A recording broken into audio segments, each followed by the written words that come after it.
అందరికీ నమస్కారం. నేను మీ లక్ష్మి. తెలంగాణ రాష్ట్రంలో బీసీ కులగణన సర్వే అన్న లేదా బీసీ అనే నినాదంతో ఎన్నో విమర్శలు, ఎన్నో అనుమానాలు తలెత్తుతున్నాయి. సో వీటన్నింటికీ సమాధానం ఎవరు అంటే తీన్మార్ మల్లన్న గారు ప్రస్తుతం నాతో పాటుగా ఉన్నారు.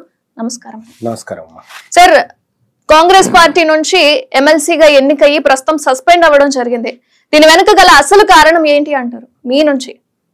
బీసీ తీన్మార్ మల్లన్న సస్పెండ్ కావడం అనేది తీన్మార్ మల్లన్న పార్టీ వ్యతిరేక కార్యకలాపాలకు పాల్పడుతుండనేది పైకి వాళ్ళు చెప్తున్నటువంటి అంశమైన విపరీతమైనటువంటి బీసీ వ్యతిరేక భావజాలం ఉన్నటువంటి వ్యక్తులు ఆ పార్టీ నుంచి నన్ను బయటకు పంపించాలనేటువంటి కుట్ర బనినారు. ఇది బీసీ ఉద్యమాన్ని అణచివేయడానికి జరిగినటువంటి ఒక కార్యక్రమమే తప్ప తీన్మార్ మల్లన్నను సస్పెండ్ చేయడం వల్ల వాళ్ళకు వచ్చేది లేదు, పోయేది లేదు. కానీ ఉద్యమాన్ని అణచాలనేటువంటి ఒక బలమైన ఆకాంక్ష ఆ సస్పెన్షన్ వెనుక కనిపించింది. సో నిజంగా తీన్మార్ మల్లన్న పార్టీ వ్యతిరేక కార్యక్రమాలకు పాల్పడ్డా అంటే అదేం లేదు. కాంగ్రెస్ పార్టీ చేపట్టినటువంటి ఏది కులగణన చేపట్టాలి అనేటువంటి ఒక నినాదాన్ని మేనిఫెస్టోలో ఎప్పుడైతే పెట్టిరో ఆ మేనిఫెస్టోను గౌరవించి నేను విస్తృతంగా ప్రచారం చేసిన కులగణనలో పాల్గొనండి, ప్రజలారా అందులో పాల్గొనండి, ఇది మన తలరాతలను మార్చేటువంటి ఒక కార్యక్రమం అని చెప్పి నేను విస్తృతంగా కాంగ్రెస్ పార్టీ నినాదాన్ని ప్రజల్లోకి తీసుకుపోయినా. కానీ సేమ్ టైం కాంగ్రెస్ పార్టీ విధానాలను ఇంప్లిమెంట్ చేస్తామని వచ్చినటువంటి ముఖ్యమంత్రి రేవంత్ రెడ్డి గారు కులగణనను తప్పుల తడకగా చిత్రీకరించి, అంటే దాన్ని కులగణన సరిగా చేపట్టకుండా, లెక్కలు సరిగా బయటికి రాకుండా తన వంతు ప్రయత్నం ఆయన కాంగ్రెస్ పార్టీకి వ్యతిరేకం చేయడం జరిగింది. దాన్ని నేను విభేదించి ఆ నివేదికను నేను కాలబెట్టడం జరిగింది. సో ఇది కొత్తనా అంటే ఇది కాదు. 2011లో మన్మోహన్ సింగ్ ప్రభుత్వం తీసుకొచ్చినటువంటి ఆర్డినెన్స్ ఏదైతే ఉందో ఆర్డినెన్స్ రాహుల్ గాంధీ గారు ఆయన సొంత ప్రభుత్వం తీసుకొచ్చిన ఆర్డినెన్స్ ని మీడియా ముంగట చింపి అవతల బారేశారు. సో ప్రభుత్వ విధానాన్ని వ్యతిరేకించకూడదు అని పార్టీ బైలాలో ఎక్కడ లేదు. కానీ ఇక్కడ కోమటిరెడ్డి వెంకటరెడ్డి గారు రేవంత్ రెడ్డి గారిని 50 కోట్లు పెట్టి పీసీసీ కొనుక్కొచ్చుకుందని చెప్పడం, వాళ్ళ తమ్ముడు రాజగోపాల్ రెడ్డి అయితే ఏకంగా రేవంత్ రెడ్డి గారిని బ్లాక్ మెయిలర్, దొంగ అని చెప్పి సంబోధించడం జరిగింది. ఇట్లా చిన్నారెడ్డి గారు ఎవరైతే క్రమశిక్షణ సంఘం అని చెప్పి చెప్పబడుతుందో ఆయన మొన్ననే ప్రెస్ మీట్ పెట్టి వాళ్ళ సొంత పార్టీ ఎమ్మెల్యేలను తిట్టడం జరిగింది. అంటే అగ్రవర్ణాలకు లేనటువంటి ఈ నిబంధనలు బీసీలకు మాత్రమే ఎందుకు వస్తా ఉన్నాయి?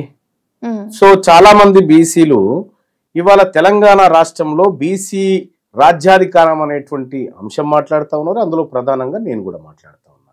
ఈ బీసీ ఉద్యమం గనక ఉవ్వెత్తున లేస్తే బీసీ ఉద్యమ ఊపులో వాళ్ళ రాజకీయ జీవితాలన్నీ ఖతమైతాయి అనేటువంటి ఒక ఆలోచనతోటి వాళ్ళ బీసీ ఉద్యమాన్ని అంచడానికి నన్ను కాంగ్రెస్ పార్టీ నుంచి సస్పెండ్ చేయించడం జరిగింది.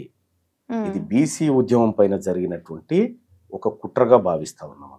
అంటే పార్టీలో ఉండి మాట్లాడిన తీరు వేరుగా ఉంటుంది, పార్టీలో లేకుండా మాట్లాడిన తీరు వేరు ఉంటుంది. మీరు ఆల్రెడీ పార్టీలో ఎమ్మెల్సీ పదవిని పోషిస్తూ కూడా పార్టీ కార్యకలాపాలను ఈ విధంగా వ్యతిరేకించడం అనేది తప్పు అనేది అనిపించలేదా? పార్టీ కార్యక్రమాలను వ్యతిరేకించలేదమ్మా.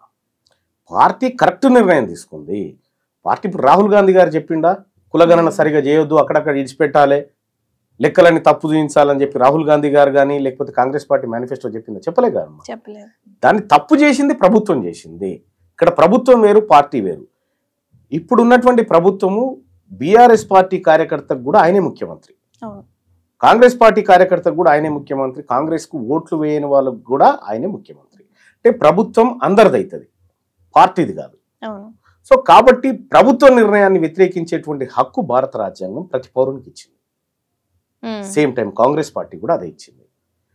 మా నాయకుడు రాహుల్ గాంధీ గారు గతంలో పార్లమెంట్లో లేచి నిలబడి బీసీ సోదరులారా మీకు అన్యాయం జరుగుతుంటే మీరు గొంతు విప్పకపోతే మీ వర్గాలకు అన్యాయం చేసినట్టు అవుతుంది అని చెప్పి పార్లమెంట్లో ఆయన లేచి నిలబడి మొన్న నెత్తినోరు మొత్తుకొని చెప్పినాడు ఆయన. నేను అదే చేసిన. సో కాబట్టి నేనేమంటున్నానంటే పార్టీ సిద్ధాంతాలను తీన్మార్ మల్లన్న ఎక్కడ వ్యతిరేకించలేదు. కేవలం వాళ్ళ పీఠాలు కదిలిపోతున్నాయి అనేటువంటి ఒక అభద్రతా భావంతో తీన్మార్ మల్లన్న సస్పెండ్ చేయాలి. అంటే డైరెక్ట్ గా ఈ పేపర్స్ ని కాల్చడం అనేది ఏదైతే ఉందో ఇది కాకుండా హైకమాండ్ కి చెప్పడం గానీ లేదా రేవంత్ రెడ్డి గారికి చెప్పడం గానీ జరిగిందా? అంతకుముందుకే చెప్పడం జరిగింది. కులగణన పర్ఫెక్ట్ గా చేయాలి అనేటువంటి ఉద్దేశంతో నేను కూడా సీఎం గారితో మీటింగ్ లో పాల్గొనడం జరిగింది. ఆ రోజునే జానారెడ్డి గారు ఈ 42% రిజర్వేషన్ స్కిప్ చేద్దాం అనేటువంటి కుట్రకు తెరలేపితే నేను బహిరంగంగా దాన్ని వ్యతిరేకించిన. నువ్వు ఎట్లా ఈ మాట చెప్తావు అని చెప్పి నేనే బహిరంగంగా వ్యతిరేకించిన. ఆ రోజు నుంచే ఆయన కుట్రలు వన్నుతా ఉన్నాడు అనేటువంటి విషయాన్ని ప్రపంచానికి తెలియజేసిన.